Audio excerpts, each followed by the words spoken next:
Scott Marshall to approve the financial report as presented. All in favor signify by saying aye. Any opposed, like sign. Motion carries.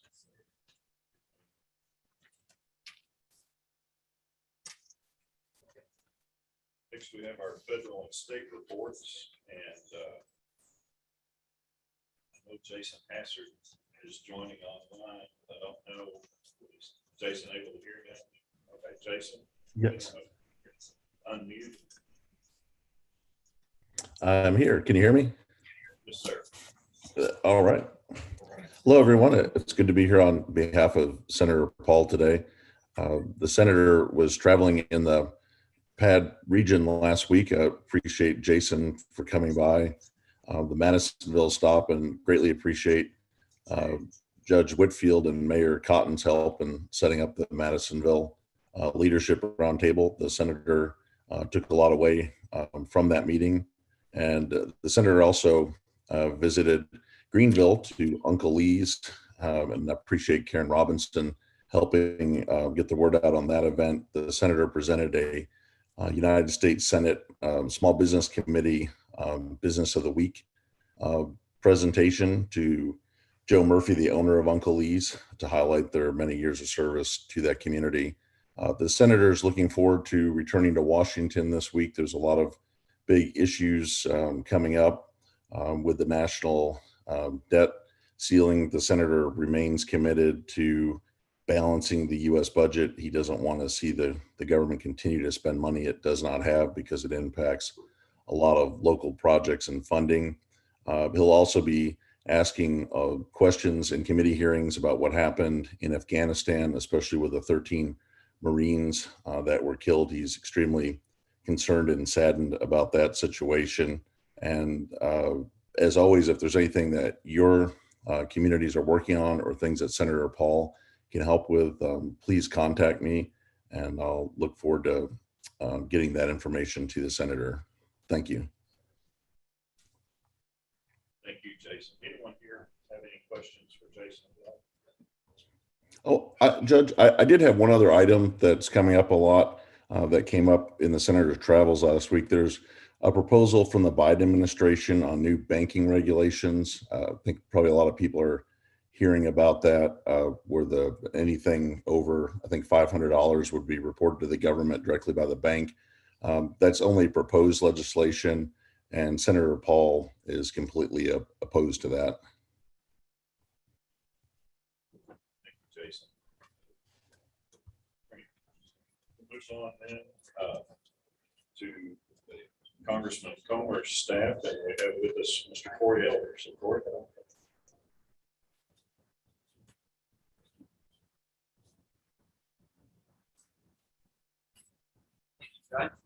It's great to be here with everyone here today.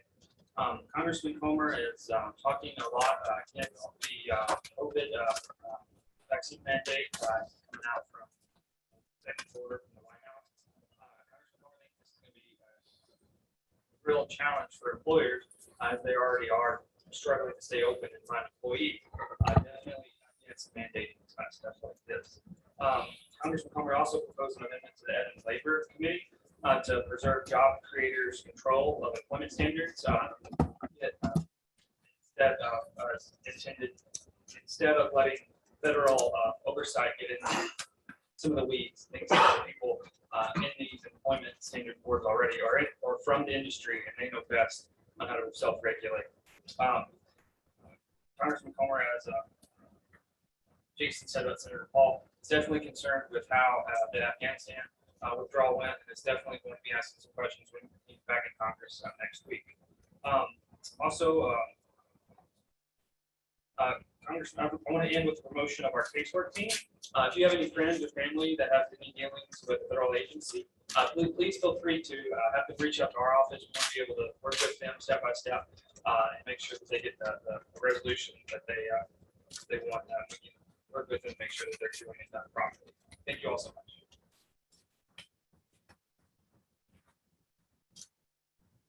Thank you, Corey. And I think online we have Mr. Doug Taylor. Doug, do you have anything to bring before the board?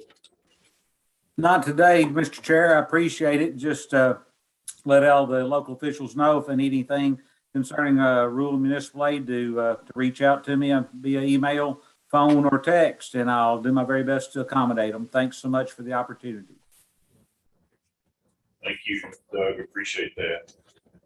Representative Prunty, I believe, is with us as well. Representative, do you have some comments?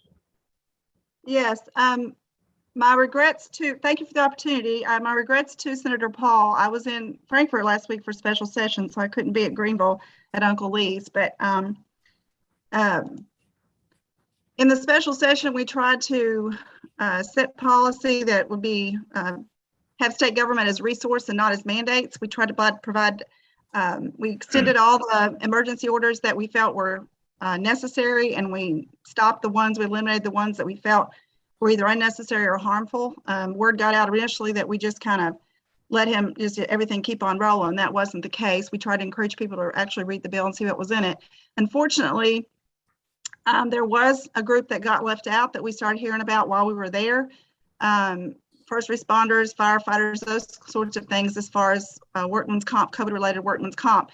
There's not been one claim against that, and we were told that we could fix that in January and make it retroactive. So if you're hearing from anybody that's upset about that, we will fix that. But the governor didn't ask for it, and nobody caught it on our side, so we will address that because we know how important they are. We provided for flexibility for education. We provided, there was lots of clamoring for, unlimited NTI days like they had before. We kept that at 10, which is what was there before. But we did add 20 remote learning days that can be targeted to certain schools or grades. If there's a particular issue that needs to be addressed, make it targeted. And then algae, I guess that comes to mind for me is that we used to have independent schools in Greenville Central City. And when we consolidated with the county, when there were snow days, the city schools were out when the county schools were out and before they could go. So it allows for flexibility that you take care of it at a situation where it needs to be. It gives local control. And it was crafted by educators in the General Assembly that have had years of experience, both as teachers, administrators, and in school boards. So we felt like it was good policy. We provided for healthcare response, that we provided a mechanism to encourage the awareness of vaccines, education and awareness about vaccines, encouraging folks to talk to their primary care providers and do what's comfortable for them. For testing and for monoclonal antibody treatments, trying to get that out across the state and in the PeADD districts, identifying those, getting the cabinet to identify those and get word out to folks to take advantage of those. We also include a requirement that the state allow essential compassionate care providers to be in the nursing homes, following the rules of a nursing home. And then we had a portion appropriations bill to cover a lot of those COVID related. It was reallocating some ARPA funds that were not used in another line item budget to go for critical health care needs, to provide, the bill emphasizes funding that should be prioritized for testing, for establishing the monoclonal antibody treatment centers, and for test and stay programs in schools. So, and then a fourth one was economic development related. That was felt like it was due in a timely fashion rather than waiting till January. Since the governor had it in the call, we could address it. To try to put incentives on the front end of economic development, incentives for companies to come into Kentucky, put them on the front end rather than the back end, and it would be good for Kentucky moving forward to try to get new industry in Kentucky. So I'd be happy to answer any questions, but I appreciate the opportunity, and sorry we couldn't be there in person. I'm just a little worn out, so I decided to stay home today. So.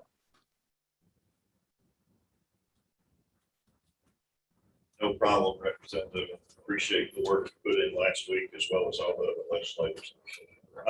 Are there any other state, federal legislators or with the governor's office that we may have missed online? Okay. We'll move on then to our next item of business, and that is our reports. And first on the list is Ms. Amy Grove with our Community Economic Development Report.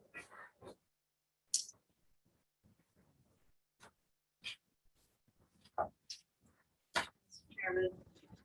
I just want to take a couple of minutes of your time this afternoon to bring your attention to some funding opportunities that are currently available. This information can be found on the front page of the newsletter. So if you don't have time to write this as I'm speaking, you can find more information there. The first is the Transportation Alternatives Program, or TAP program as we refer to it. This is an opportunity for cities and counties to apply for funding to implement surface transportation related projects. Eligible projects under this program can include bicycle, pedestrian, or other non-motorized transportation facilities, and that does include trails and sidewalks in your communities. Safe Routes to School, which used to be a separate application, now falls under the TAP program. So any safe routes to schools, sidewalks that flow into your schools are also eligible under this opportunity. This is an 80-20 matching reimbursement grant program. Transportation does prefer a cash match, but they will accept in-kind as your match, but they want to pre-approve that in-kind match if you propose to provide match in that manner. These projects do require engineering services for the cost estimate and project implementation, so please keep that in mind as you are developing ideas for these projects. The application deadline for the TAP program is September 30th, so that's coming up pretty quickly if you're interested in applying there. The second program is the Hazard Mitigation Grant Program. These are funds that become available periodically when the state has a disaster declaration. And we currently have a declaration, a presidential declaration as a result of the COVID-19 pandemic, which makes all 120 counties in the Commonwealth eligible for these funds. Hazard Mitigation Grant Program can cover 75% of costs for projects under this program. And then the non-federal share is split between the state and the local community. The state will pay 12% of that 25% match, and which leaves you all as a local community with a 13% match. That's a pretty good deal on these type projects. Eligible projects under the HMGP program include the acquisition or demolition of flood-prone structures, stormwater control projects, tornado safe rooms, and utility protective measures. They also will fund what they call initiative projects under the HMGP program, which includes things like outdoor warning sirens, generators, and then educational outreach.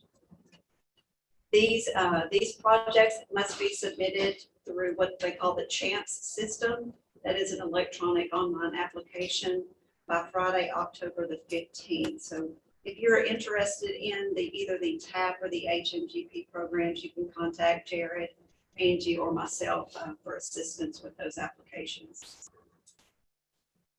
One other item that I wanted to put on your all's radar, the Delta Regional Authority has awarded some funding to Christian County and Hopkinsville to conduct an innovative readiness training program, or what we call an IRT program in the region. The IRT is a partnership between the Delta Regional Authority, the Department of Defense, and the U.S. Military Reserve Forces in the local community. And this program serves to bring medical, dental, and optical care to residents in the region that are either uninsured or underinsured and in need of quality health care. There's no cost to the patients that participate in this program if they fit into one of those uninsured or underinsured categories. This program improves military readiness by providing the trained military personnel with in-field emergency response training while providing health care to those citizens that are in need in those communities where these events take place. DRA works closely with communities and the Department of Defense to assist in the planning and implementation. This will be a 2-week mission when this takes place. And the event in Christian County will take place next summer, in the summer of 2022. We will be holding our first planning meeting with DRA and the Department of Defense tomorrow. We're coordinating this with the Christian County Public School System. And so it's going to take a while to get things planned and put in place, but we will keep you abreast of those activities as this proceeds. Just to give you an idea of what this means for the community, During the 2018 IRT missions, 4,633 patients had medical visits, 809 pairs of glasses were distributed, 1,066 teeth were extracted, providing over $1 million in benefits to those communities. So this is a big deal for this region, and we look forward to participating with the Department of Defense and DRA in this activity. Then the last item I have is the intergovernmental review report, which can be found in your packet. There were 3 projects submitted in the last month at the State Clearinghouse for review in our region. One of those being quite a large regional broadband project.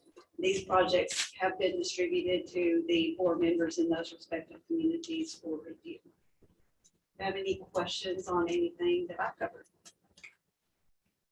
Thank you.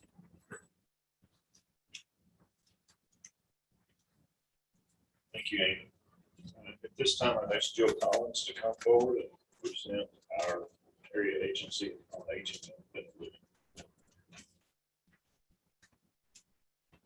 Good afternoon. I'm going to provide just some quick updates on some of the activities within the area agency on aging, starting with our COVID meals. We're continuing to add meals to individuals that call who are age 60 and over that need a meal. Those meals can include a curbside meal or a home delivered meal if necessary. We still have the commitment from the governor to continue to provide those meals to anyone age 60 and over that needs those. Our senior centers do remain open at this point in accordance with CDC guidance.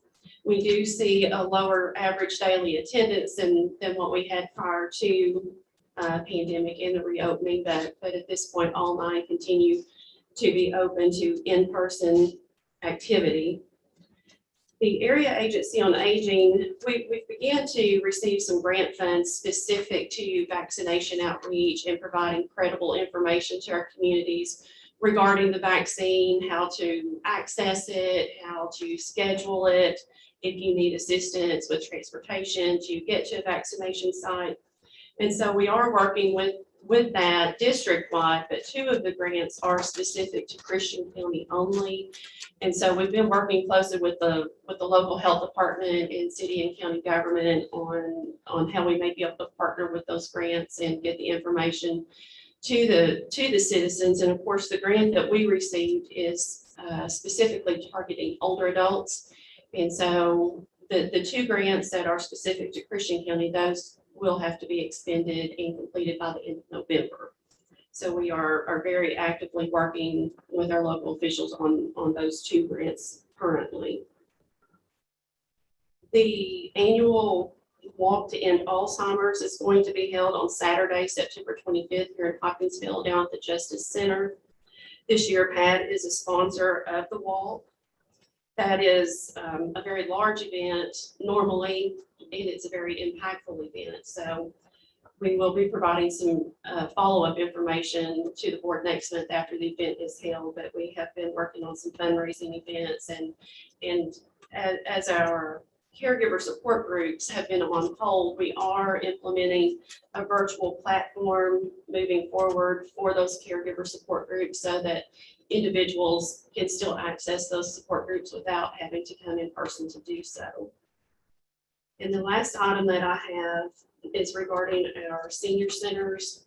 September is National Senior Center Month, and so I do want to extend a thank you to Penny Ryle Allied Community Services, who operates the senior centers in the Penny Ryle district. They operate all 9 of those centers. And just to give you an idea of some of the numbers that they have provided with the meals, as of September the 3rd, they have provided 416,795 meals to older adults in our area. And that's in addition to all the other activities and services that they provide on a daily basis. So if you're out in your counties and you have the opportunity to stop by and visit your senior center, be sure to thank those individuals for the hard work that they're doing throughout the pandemic. And outside of that, that is my report. Thank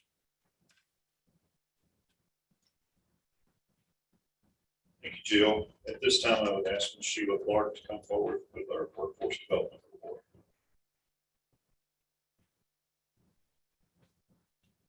I'll run over 2 or 3 quick topics for you today. We've had job fairs, as you know, and we've had a lot of success with those. Our employers that are participating are very grateful for those events. We've also had a good number of the public coming to those events. It looks like we had a steady stream of about 400 to 450 people that have attended our larger events so far. We find that there's a lot of people that need assistance in updating a resume or filling out an application. So with all of those job fair events, we have a pop-up career center, so to speak, where the partner agencies are there to help someone update a resume or create a resume, or to help with online job applications or anything along those lines that they might need assistance with. We do have our next job fair coming up in Murray. It's connected to the Briggs and Stratton people that are still seeking employment there. And that will be at the event center at Murray State University on September the 15th from 10 till 3. And we'll have staff at that site. In our discussions with the health department there, the facility that we're going to have it in and the extra spacing will provide that layer of safety and mask required at the event. The other thing I wanted to bring to your attention is we do have an upcoming workforce board meeting on September the 22nd. That will be a Zoom meeting and Wednesday, and it will start at 10 a.m. And we've invited some of the leadership at Frankfurt to speak to us that day. And we hope that they can join us and maybe give us some updates on what they're seeing as the numbers with unemployment insurance. Unemployment insurance is still operating the same way that it has been under the labor cabinet. We have not heard of any changes in that process. Individuals must contact the numbers and the emails that are given for assistance. Individuals can sign on at 9 o'clock in the morning and make an appointment. And those appointments are running about a month out. And you have about a 5-minute window to perhaps get an appointment when you sign. And people always ask, is there a better number, or do we have a different email address for someone to reach a contact on? And, no, we do not. As you know, that's in one cabinet and not in the activities that we normally do. So we don't have any, magic wand to help people there, unfortunately. I will say that in the Career Center, the doors are open for other people that need assistance. If they need job search assistance, or individuals that need resumes, trying to prepare for this Murray job fair, we've had people that have come in and asked for assistance there. So we're hoping to move forward with helping those that are looking for jobs, or the other partners that are in the centers that are also trying to help individuals that are seeking assistance there. And that's just a matter of calling, coming to the door and asking the staff present that can help them in some of those other areas. And normally they would be on site, or somebody would be available to help them at that time. And you'll see information about the job fair in your packet, and you'll see information about an expo event in Hopkins County that Molly is working with the education providers on, to try to look at careers and direct youth and students toward career goals and make them think a little bit about their future and what may be the best course of action for them in their future.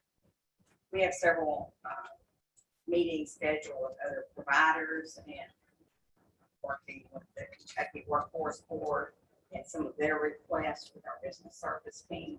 And I hear about some of those activities in the upcoming month of October, or late September. Wouldn't necessarily be something that Chrissy, the board members would have to be participating in, but we will advise you all of that. in case you're about those meetings. Is there anything that we can answer for you today? One of our members earlier asked the question about the work-ready community.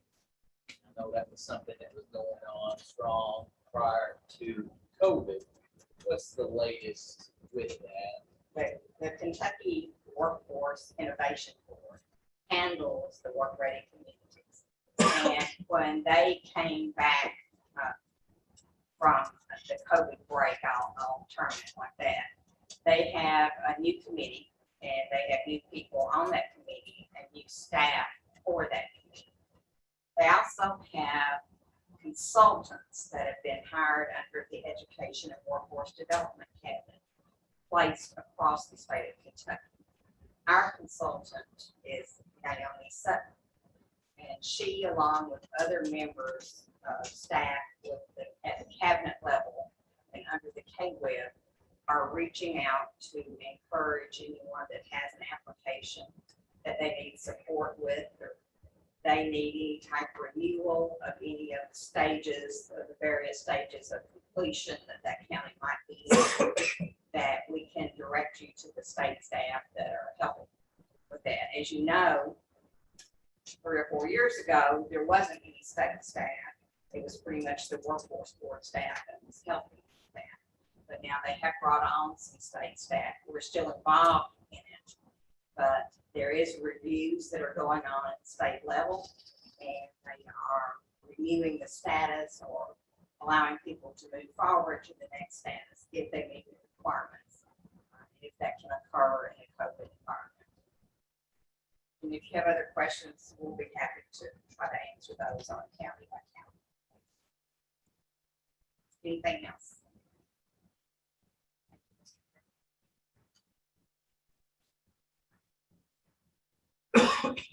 Thank you, Sheila. Appreciate that. At this time, we'll move on into new business. And with respect to our code of ethics, we've had no issues with that at all. So we'll move right on into our director's report, Mr. Jason Benson. Thank you, Mr. Chairman. Can you get that? Last week, we sent the board the proposed bylaws amendments, and as you can see on the screen, or at least I hope you can see on the screen, those of you that are joining us via Zoom, you can see here on the television screens here on the side here that we had sent out to you last week. We are still currently able to have meetings like this in a hybrid format or virtually, just due to the governor's actions and to the legislative actions that took place last week. However, once any of those states of emergencies or declarations are lifted, we will be unable to have virtual or hybrid meetings unless we amend our bylaws with the verbiage that you see on the screens at this point. Again, like I said, this was sent out last week. This verbiage here does allow us to conduct meetings in that fashion. And Mr. Chairman, hopefully everyone's had an opportunity to review that verbiage. If anybody has any questions, I'll be happy to answer those right now. Mike Foster, our attorney for Penn-Ryle Area Development District, did review and put this information together for us. So I'll be happy to answer any questions now if there are any. If not, Mr. Chairman, we'll need to approve those. No questions regarding the amendment to the bylaws. Do I have a motion to approve the amendment as presented? I move be approved, Judge Tribble. All right, I got a motion by Judge Tribble, second by Judge Whitfield. All in favor signify by saying aye. Aye. Any opposed, like sign? Motion carries. Also, last week, I emailed each of you a memo. Next slide, please. A memo listing items that we will need to declare surplus today. You will also find a listing of those items in your board packet as well as in the digital packet on the website.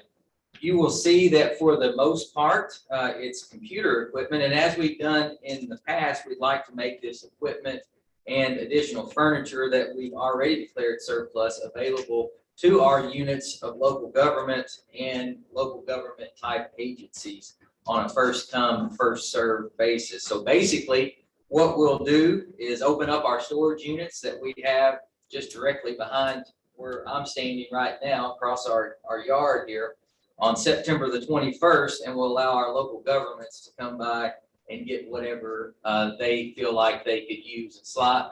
Kyle, if you could go to the next slide, please. Some of you all may not be able to see this, but this is pretty much the equipment that we have available.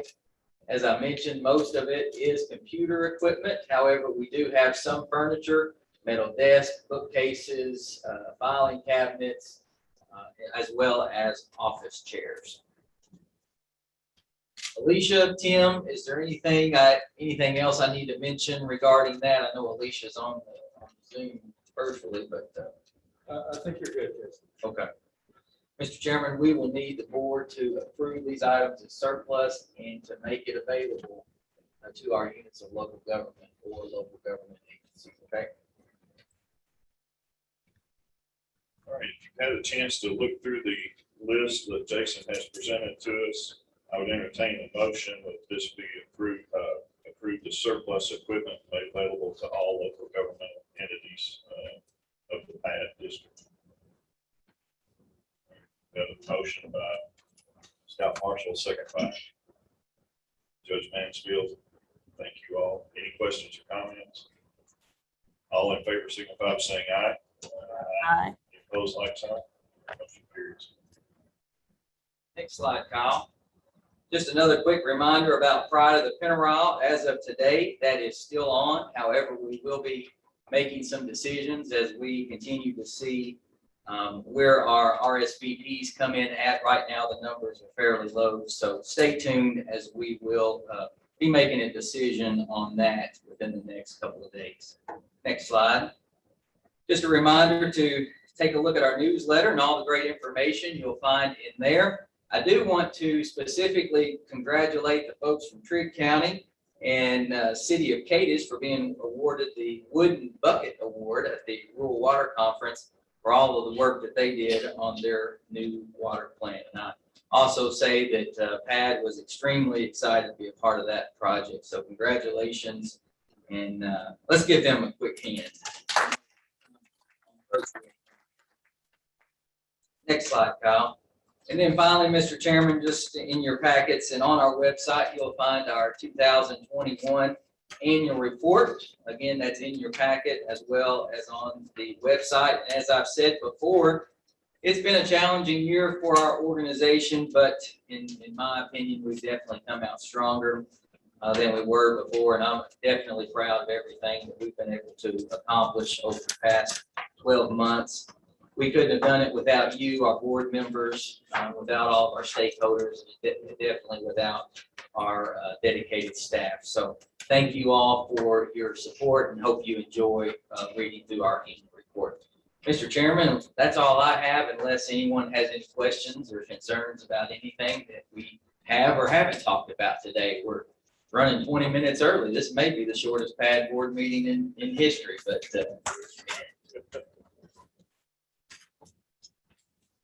no questions, concern? Anybody on virtual having questions or concerns? All right. Thank you, Mr. Chairman. Thank you, Jason. Maybe this will make up for some of the longer meetings we had most recently. Anyone have any other business to come before the district? Hearing none, I would entertain a motion to adjourn. Motion by Judge Whitfield, do I have a second? Mr. Williams, all in favor, signify by saying aye. Aye. Thank you all.